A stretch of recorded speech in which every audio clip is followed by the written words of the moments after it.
Good evening. Welcome to Left, Right and Centre. I'm Vishnu Shom. On the program tonight, a prominent seer in Karnataka, booked under the Protection of Children from Sexual Offences Act, claims that he is the victim of a conspiracy.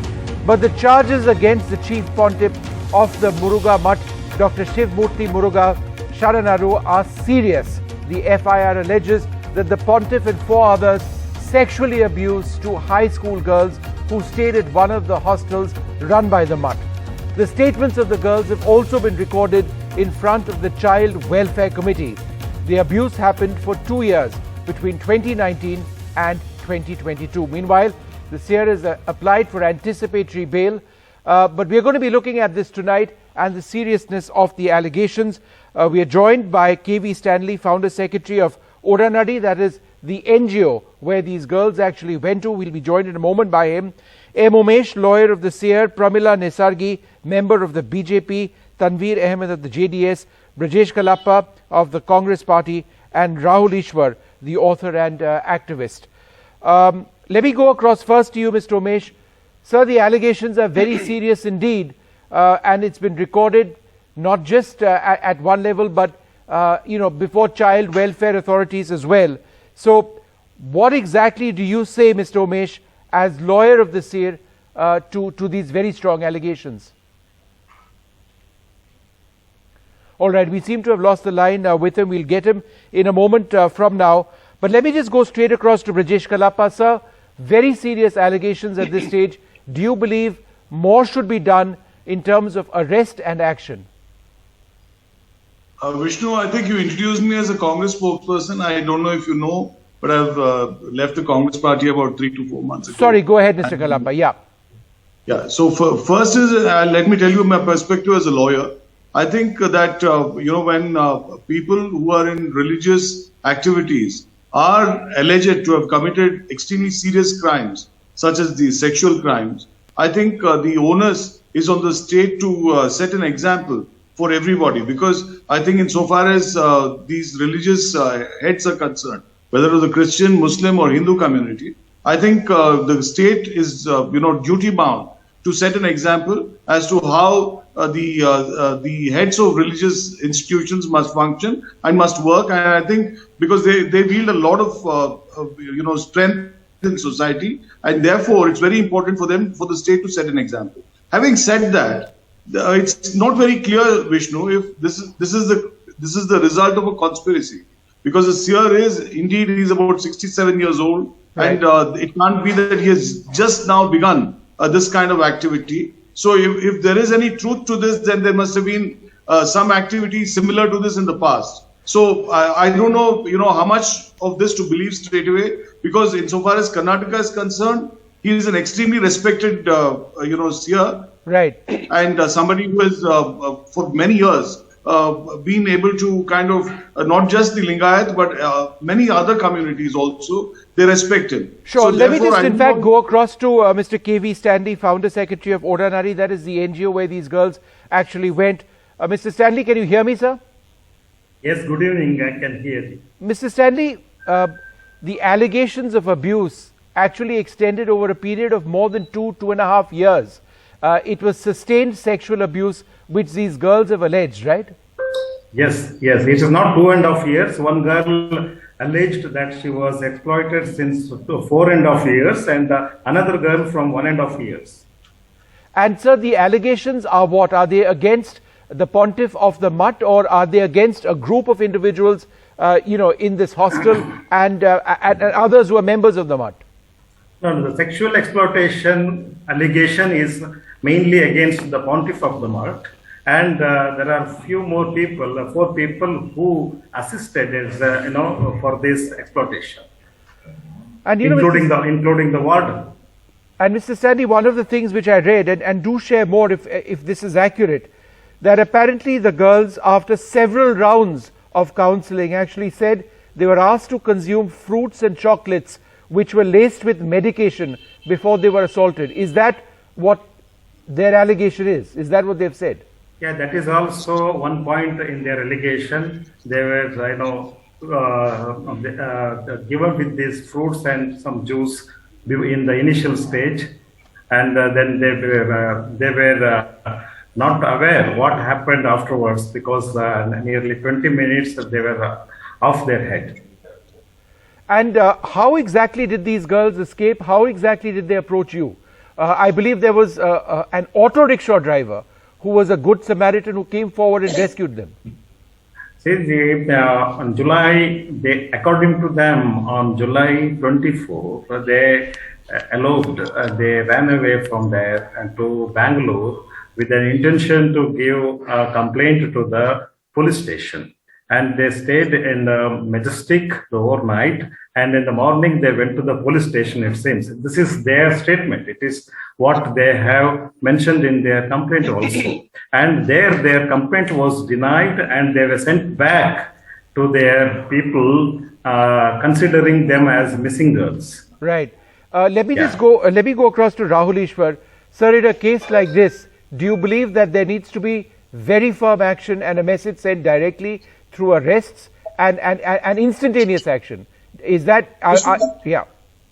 The most important thing would be a thorough investigation. We should not jump the gun. We should wait for the investigation. And like Yediyurappaji and all the other people are saying that there are a lot of cases, maybe that not true cases are also there. I'm not saying this case is like that, but let us wait. And we have seen a lot of such complaints which was later proved to be not what we earlier thought. So we should be very cautious in this. I respect that girl's sentiments. At the same point of time, such a senior sage, seer who is respected across spectrum, who is respected and accepted beyond spectrum, it is doubtful that whether a person will indulge such a thing. So yes, let the police go through a thorough investigation before branding him wrong. Let us wait for the court verdict, and it should not be through a media trial that we should be branding him back. No media trial. Just asking questions, but Mr. Stanley, is that a satisfactory response to you or to this entire debate when Rahul Ishwar says that there is an investigation, let the investigation carry on, or do you believe that there is some sort of a cover-up and that the process of justice is taking too much time?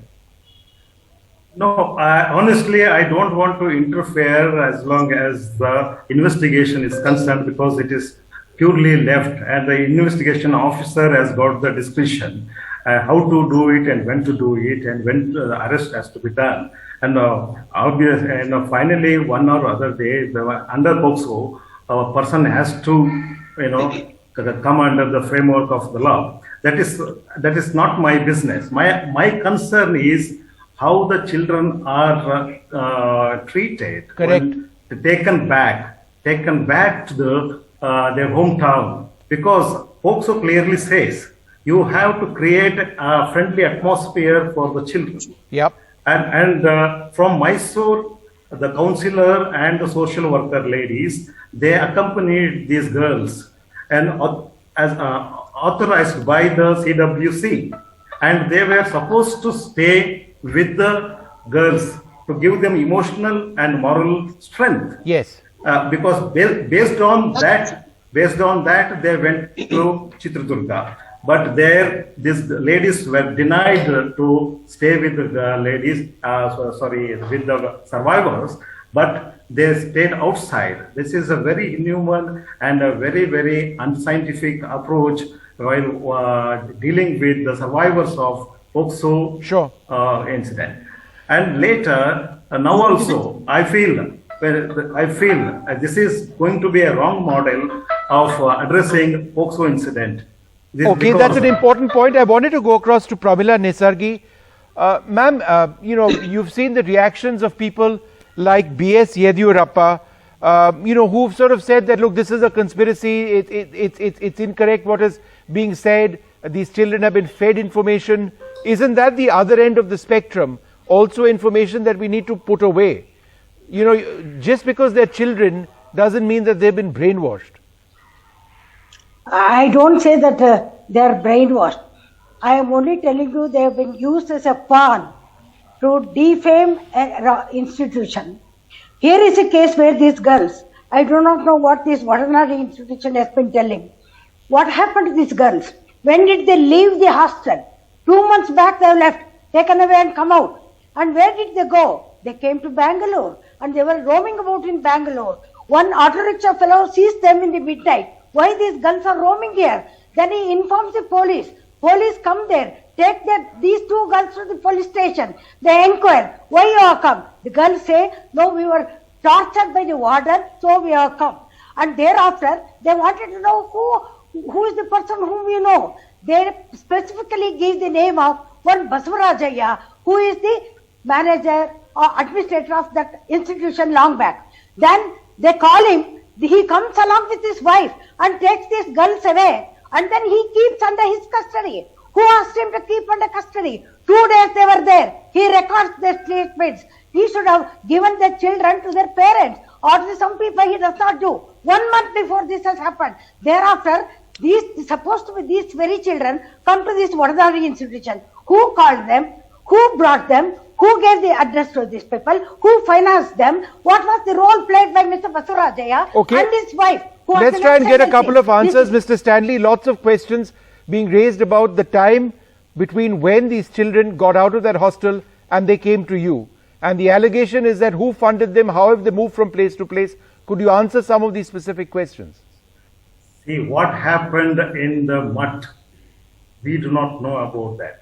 And what is the happening between them, we are not aware of that. On Friday, 26th, around 11 o'clock, these girls came here and they came with some supporters. You know, for everything, we have the documents, we have CC camera footage, and all these things are documented to support the case. We will give this, hand over these when the investigation officer wants to take them. See, I don't want to get into any other kind of businesses here. They are being a committed social worker for the children's issue. And we have been doing this from 32 years, and we have following certain ethics of this profession. No, but Mr. Stanley, you believe that the children are honest when they say that they've gone through a horrific experience. You don't believe that this is any sort of conspiracy or anything as is being alleged? I don't think so. There could be any other, because as a prudent person, I can understand there should be some reasons to guide the children. No, Mr. Stanley, I need a direct answer from you. I understand that, you're being cautious over here. But I'm asking you a direct question. Do you believe these children were sexually assaulted, which actually amounts to rape? Because they're children. Yes. You believe these children, according to the law of the land, were raped, right? Exactly, 100%. 100%. Right. And you do not believe that they've been brainwashed under any circumstances? Definitely not. All right. Tanveer Ahmed, come in over here. These are little children, but it's important to recognize what they're saying and not suggest that they've been set up for it. I would suggest that is the path that needs to be followed. How do you see this entire debate? Vishnu, you and I know that, a nation and nation's integrity is really known by how we treat our children. So rather than having an aspersion and creating doubt and giving a benefit of doubt, as my honorable ex-MLA and leader of BJP, Pramila Nisargi and Yediyurappa is doing, I don't think we need to really pronounce judgment. I have huge respect for the Swamiji. I know him very personally. I have traveled with him. But however, I would say that the children, what they are saying and the allegations are very serious. There has to be a proper, thorough investigation. If before a thorough investigation, a learned lawyer like Pramila Nisargi and a very powerful man like Yediyurappa coming and giving clean chit, imagine the police are absolutely under the state government. And what is the message you are trying to give it to the police? Are they not in tremendous pressure? According to section 164 of CRPC, whenever an act like this is committed, you have to really sit in front of the magistrate, and the magistrate would really take the information of the children, and then it is matter of investigation. Before any investigation is done, a learned people and BJP, Congress, JDS is not important. The children are important. The children's safety is important. A proper, thorough investigation, because it is going to impact to the entire religious mutts who are running hostels like this. And they are in hundreds and thousands of numbers. Imagine how much of doubt we are creating in parents' mind. Poor parents send their children so that they could be educated, they could be protected. So Pramila Nesargi and likes of her and any political party should not use this for their political benefit. Before a thorough investigation is done, nobody should pronounce any judgment. Nobody should really cause any aspersions. Pramilaji, would you like to respond to this? That you are using this for political objectives? I never said the investigation should not be done. I never said it. I only know that under section CRPC 41A, capital A, notice has already been issued to Swamiji. Investigation is being done. They were brought from Mysore to Chitradurga. Statements have been recorded. Medical examination has been done. Spot inspection has been done. Investigation is being done. 164 statement is supposed to be taken up tomorrow. Investigation. Has anyone come in the way? Has any politician come in the way? Has the government come in the way? Why is not you are coming. You are coming in the way. You should not think that we are coming in the way. You are coming in the way. What's your opinion?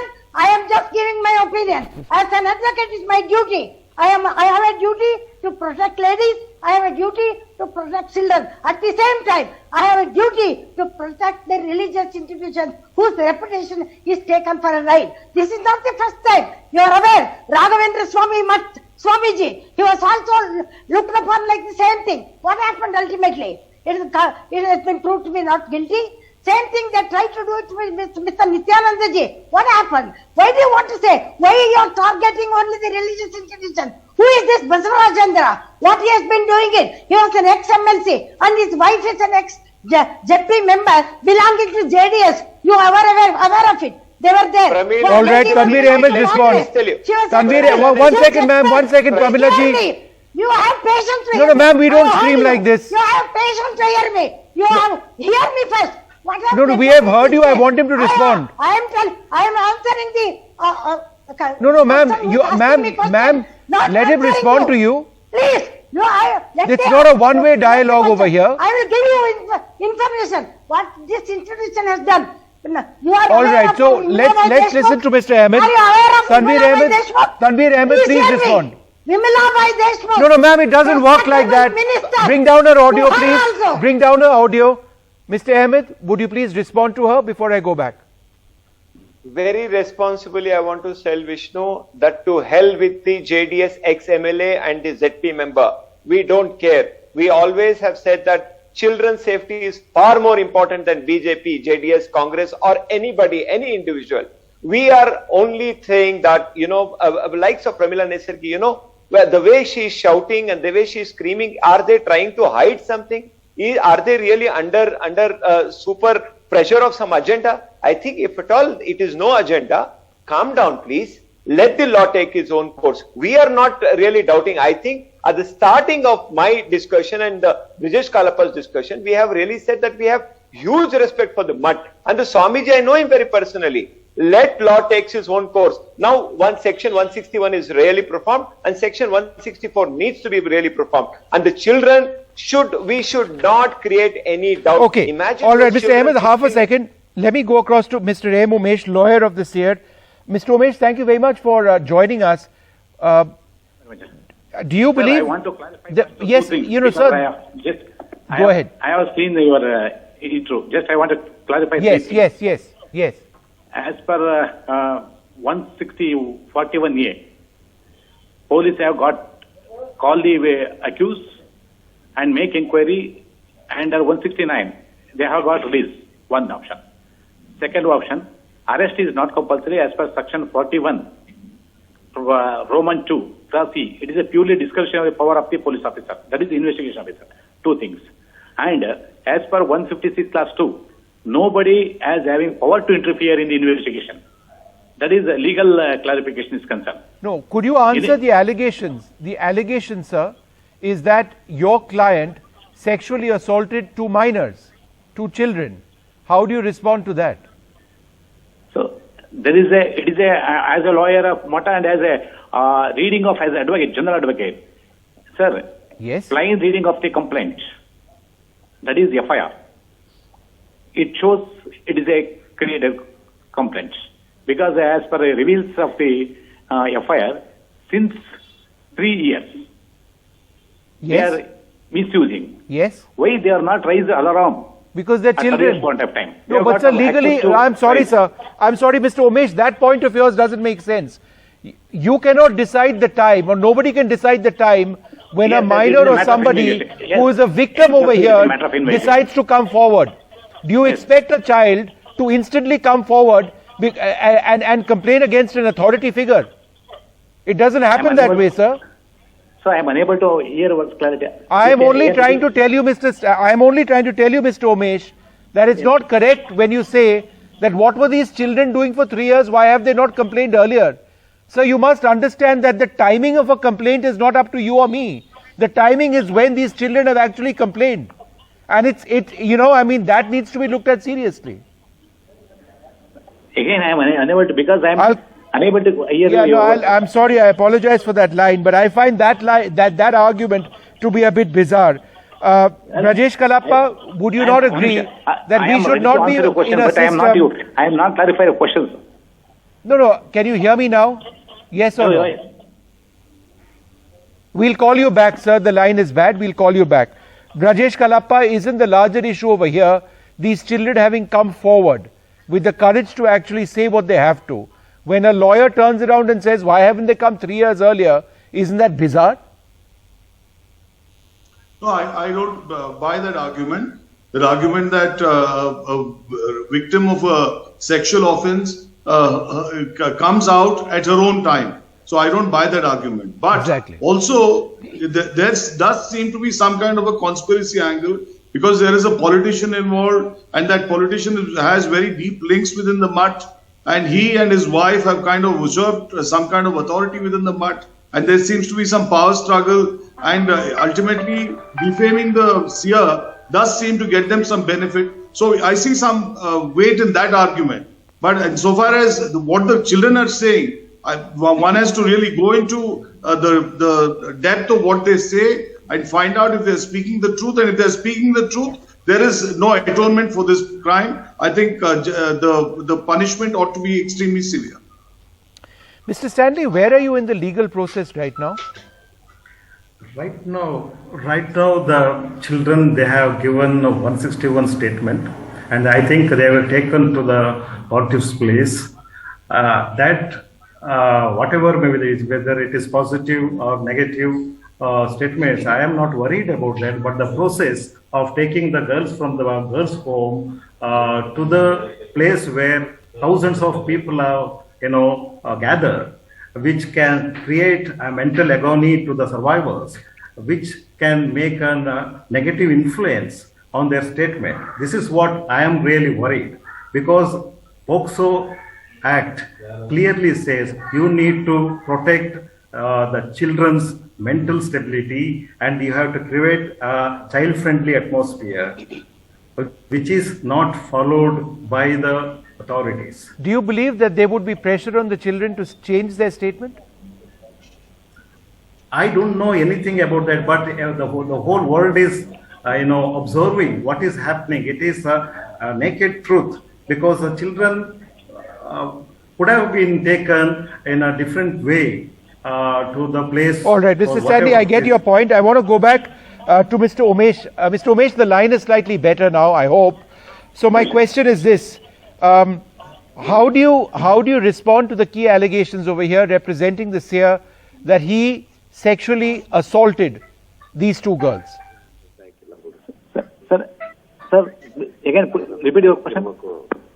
How do you respond to the allegation that the seer sexually assaulted these two children? So, the allegations of sexual assault are all false. Why do you say they are false, sir? Because there is no chances to access the Swamiju to meet them, because they are in the custody of the warden. And the children, not only two, there are a number of children are in the custody of the warden. So why have the children made this statement, sir?